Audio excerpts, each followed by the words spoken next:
Today we're going to analyze the movie The Casagrandes, created by Nickelodeon and premiered on Netflix. For those who haven't heard of The Casagrandes, it stems from a series called The Law House, where the protagonist is named Lincoln, who has a family composed of his parents and 10 sisters. This series has had 7 seasons so far, and within the latest ones, they started incorporating characters of Mexican descent. One notable character is Ronnie N, who gradually becomes a sort of girlfriend to the protagonist. Gradually, they introduce the entire family of the girl, leading to 3 exclusive seasons of the Casagrandes, and their latest product is this movie. Speaking of this universe, they are a family that fits the clichés of the classic Mexican family, similar to Coco, where many live together in the same place. Regarding their Mexican roots, this stems from the fact that the Casagrande grandparents migrated from Michoacán to the United States. They have a great-grandmother named Lupe, who still lives in Michoacán in the area of Pátzcuaro. Starting with the analysis of the movie, the creators went straight to the point. In the first few minutes, they take us on a tour of part of the Pre-Hispanic Purepecha culture, which offers much to explain, while they refer to it as Mexico 800 years ago. That would be around 1224 according to the European calendar. We must clarify the error commonly made in schools at all levels in Mexico, where they state that Mexico was conquered in 1521, whereas what we know as Mexico only came into existence on September 28, 1821.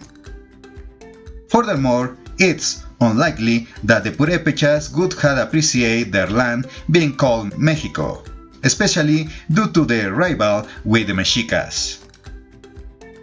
Now, beginning with the plot, we see an owl traveling through forest, later transforming into a coyote, then into moths, and finally into a girl. When the character is an owl, we see details of the Purépecha worldview, their classic houses with thatched roofs. We appreciate Purépecha foods, which had their main population centers near the lakes. Therefore, they consume a lot of fish, and while the famous Michoacán carnitas are made from pigs, which were brought by the Spaniards. Here we see a small allusion to that carnitas tradition. We also see the classic Purépecha ball game called Guarucua Chanacua. Unlike other games where they use their hips, here they had balls lit using wooden sticks in a hockey-style play. The game symbolizes movements of the sun, ceremonial aspects, and serves as training for their warriors. Subsequently, we observe bonfires dedicated to the greatest Purépecha deity, the Old Lord of Fire. One of the reasons the Purépechas didn't want to ally with the Mexicas against the Spaniards and their alliance was precisely because the Mexica emissaries didn't bring good to offer to the Lord of Fire, besides the grievances they already had. Later, we see the coyote arriving at a double temple, which, although its circular shape seeks to resemble the famous Yacatas of Tzintzuntzan, at first glances, the raider resembles the Mexica double temple of the Templo Mayor. However, we appreciate the detail that one altar has mainly lit fires, while the other has more vegetation, speaking to a dual temple concept. At its peak, the coyote transforms into the daughter of the dual concept, and her parents are the ones to whom these temples are dedicated. On one hand, her mother, who, although dressed in attire more typical of the colonial period than pre-Hispanic, represents the Mother Earth, wielding a staff with a sandal on the tip. For those unfamiliar, a sandal is the classic footwear worn by most pre-Hispanic cultures, which is still used in Mexico, albeit with variations. As the sun sets, we appreciate two birds, a quetzal and an eagle, with the quetzal representing Mother Earth and the eagle representing fire. And while this image only lasts a few seconds, we see this mother teaching her daughter to talk. But this woman tells her daughter Erendira, a common name among the Purepecha, which inspired a character named Erendira, who, between myth and historical reality, was called Da.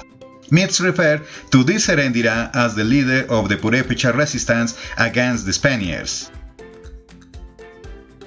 Subsequently, in another scene, this mother with her daughter, who according to the movie are chancla warriors, are practicing how to use the sandal as a weapon. This has both a comedic and historical aspect, as obviously there were never chancla warriors, but the reference alludes to the way many mothers used to discipline their children in Mexico, by hitting them with a sandal or threatening them with a chanclazo if they misbehaved. Did any of you ever get hit with a sandal? Continuing with the plot, there are tensions between the mother and other divinities, as the girl feels mature enough to have her own temple, while her mother reminds her that she once failed to raise the moon to the sky, and she was tasked instead drawing a rabbit, recalling myths from various cultures that talk about the rabbit in the moon. At this moment, their father, the All-Fire, appears, and we can distinguish parts of his attire, such as a clam or tongs used by the main Purepecha priest, along with a lip block made of obsidian with turquoise inlays, in the Menton Libel Grove with their make look like gold here. Along with that deer, there's cocoa reflecting abundance along his waist. These three deities are about to celebrate the new fire, which we'll talk about later. But regarding the family conflict, the parents believe their daughter is immature and not ready for greater responsibilities. In response, she rebels and steals her father's scepter, using it to invoke a place where a mask that will give her enough power to become a deity is located, but her actions put her parents and the Purepechas in danger. To stop her, they have to turn her into a mountain, and during the battle, the divinities disappear, leaving the community damaged. The movie starts off very lively, but from now on, let's specify that several things in this movie do not correspond to historical antecedents, while these three deities are indeed referred to in Purepecha cosmology. Their original names were changed here, perhaps for easier pronunciation for the audience. In the movie, they are called Chipiri, Sishiki, and Pungwari, but in reality they were called Kurikaberi, the All-Fire, the Sun, his wife Cueraguaperi or Cueracperi, and their daughter the Moon, Sharatanga. Now, focusing on these pre-Hispanic backgrounds, the film jumps to the present where Ronnie Ann, who turns 12, goes to a skating rink with her friend to celebrate. Regarding the girl's age, we can make a critique, as instead of being 12 years old, which would be more in line with the pre-Hispanic worldview, it would have been better if she had been portrayed as 13 years old, and the moon has 13,000 years old instead 12,000 as the movie states. For these cultures, the number 13 was very important, as it marked the transition from childhood to youth.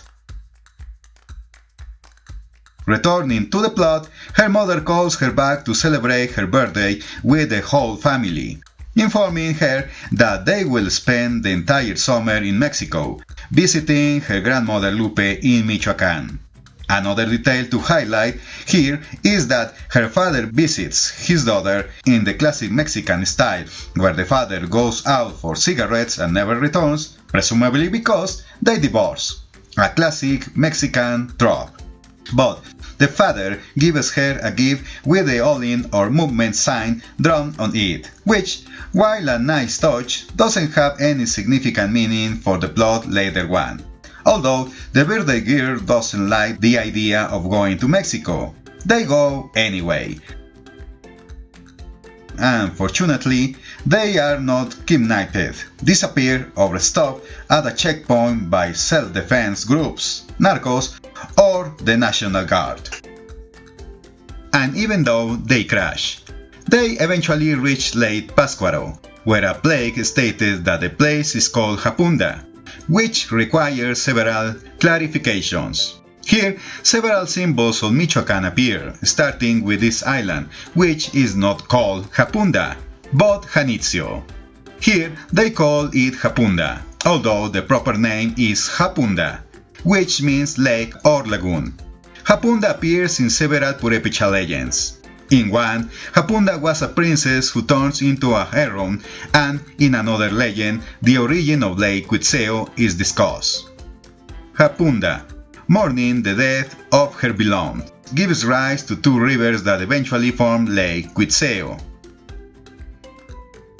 These sculptures do not exist, but they did remove the original one that represents Morelos. In Janitzio, there is a lookout dedicated to Morelos and not to a goddess. We also see representation of the Purepecha ball game that we mentioned previously. Not to mention the dance of the old men. These are staircases and businesses in Janitzio that would have to climb out on the island to reach the Morelos lookout. Here we see the famous corundas, which are triangular-shaped tamales from Michoacán. And here is the current Purepecha flag, which is divided into 4 directions and regions, unifying the current Purepecha communities, as well as the cempasúchil flowers, as few states in Mexico celebrate the dead like Michoacán. Returning to the movie, the Casagrandes arrive at Japunda, where the ceremony of the new fire is about to be celebrated. This ceremony has pre-Hispanic origins, which was celebrated every 52 years. But nowadays, the Purepechas have been celebrating it annually since 1983 to reclaim their traditions. It's important to note that what they mention here about it happening in the summer is not true. The true ceremony takes place on February 2nd each year, making the beginning of the Purepecha year. Now, comparing Japunda to Janitzio, we can see how a Purepecha woman throws a sandal at a Spanish person. Obviously, this stone or the Japunda museum doesn't exist, but its internal structure is similar to the original.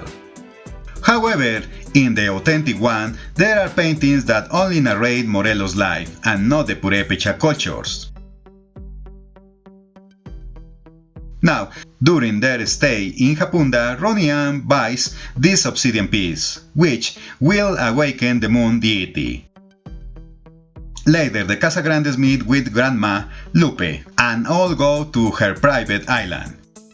From there, the protagonist sees an island that looks like a half pipe for skating, which is the mountain of Punguari. Once settled in the house, Ronnie Ann and her mother continue to argue, and in rebellion, the girl decides to go alone to the mountain to skate.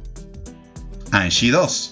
She falls, and the obsidian crystal breaks, revealing another crystal that awakens Punguari, causing an earthquake. Ronnie Ann encounters Punguari, who disguises herself as a human and takes her to her house. The protagonist tries to warn them that she awakened the goddess, but no one listens to her. A relative tells her that the way to stop her is to find the mask of many faces, although they call it the mask of 1,000 faces, which could be in the Japunda museum. So the girls go to the museum and search in the basement, where there are several references to original Purepecha pieces. There, the crystal on her necklace opens a secret door, and inside is the mask of many faces, which is stolen by the moon goddess, revealing her true identity and looking the protagonist in the room. From there, this monolith stands out, which has the current shape of the Purepecha calendar stone used today to measure the cycles of 52 years and the new fire every year. But inside, the protagonists find obsidian mirrors in the room, one of which is linked to Grandma Lupe's house. Thanks to this, the Casagrandes find out about the situation and go to save her at the museum.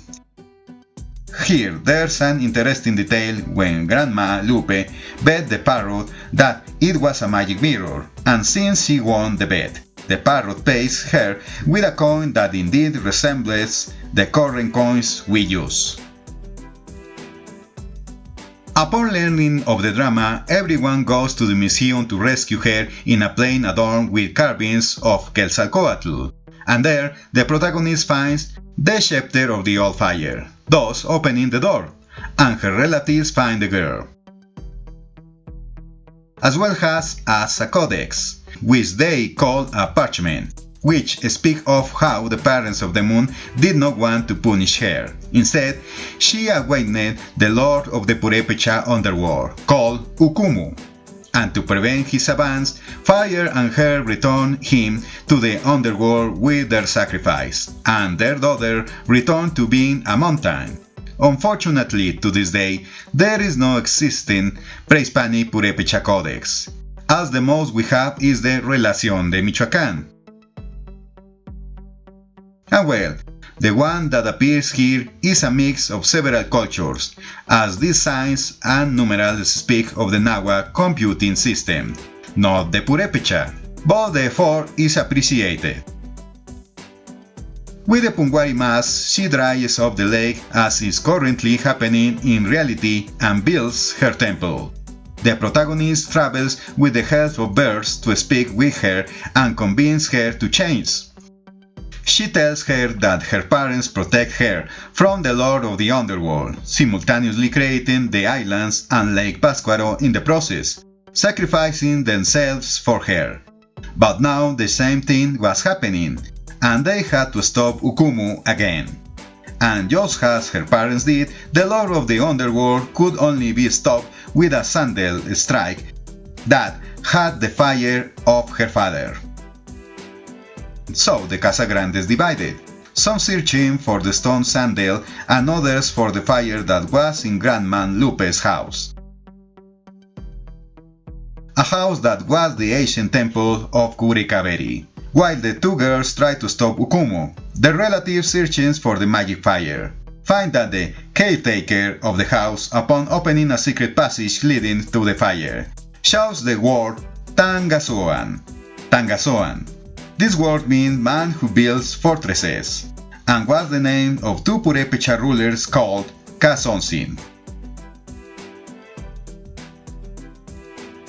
During the battle, they managed to unhear the stone sandal, and with the help of other Purepecha women acting as sandal warriors, they gathered the secret fire and hurled the sandal at the Lord of the Underworld, striking him in the face and melting his lava body, leaving only bones in the style of Mitantecutli. He is ultimately defeated by Ronian, returning to the underworld. To prevent the moon from returning, she destroys her temple and uses the remnants to steal the underworld hole. This frees her parents, who had been imprisoned in two crystals, restoring everything to normal. In the evening, they celebrate the new fire ceremony at Grandma Lupe's house, thus concluding the movie, prompting us to draw our conclusions about it. I like that they took the risk of portraying a culture beyond the Mexicas and the Mayas. The reality is that almost all modern production focus on these two cultures. Discussing other cultures provides the opportunity to understand different perspectives and worldviews, while similar in most aspects, also showcase difference, such as the way Purepechas play the ball game compared to other groups. their main worship of fire and the sun in Curicaveri, which large bonfires that some say were kept burning all year round. Their environment heavily linked to lakes, places that, although modified in the movie, are based on real locations like Lake Pátzcuaro and Janitzio Island, referring to their new fire ceremonies, although they say it's celebrated in summer, making reference to the Purepecha flag. Their foods such as corundas, and several of their main deities such as earth, fire, the moon, and the underworld. Overall, for those unfamiliar with the Purepechas, this animation offers many nods to a culture that still survives today. These nods showcase the richness of all these groups. And while they create their own myths, such as the one where they create Janitzio to save its inhabitants, their proposals are justified and not pulled out of thin air. Additional thanks to all the experience and techniques gained from many seasons of Blood House and then the Casagrandes, the animation is fluid and engaging, unlike much of the animation produced in Mexico in terms of dubbing. Here, it's evident that they were instructed not to use slang, Mexican colloquialisms, or easy jokes that can sometimes become tiresome in Mexican animations. Also, it is shown that, at least in this movie, these roots were given a respectful treatment, unlike the criticism received by the Disney project called Oye Primos. Of course, it's not perfect, because the point I didn't like is that they always portray underworld beings as the bad guys. Here with Ukumu, in Onyx Equinox, Mictlantecutli and Tezcatlipoca, in Maya and the Tree, Mictlán, and just like in Eagle and Jaguar, among others. I know that the animation follows the easy formula of good and bad where the bad guys are defeated in the end. But it would be good to introduce another antagonist, not necessarily from the underworld in products of this theme. An antagonist with motivation that go beyond simply waiting to dominate the world and destroy everything.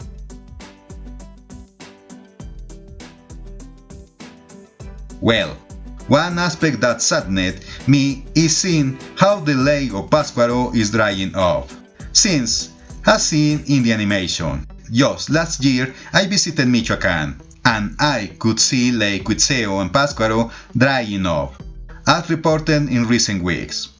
It's evident of how we are destroying this planet.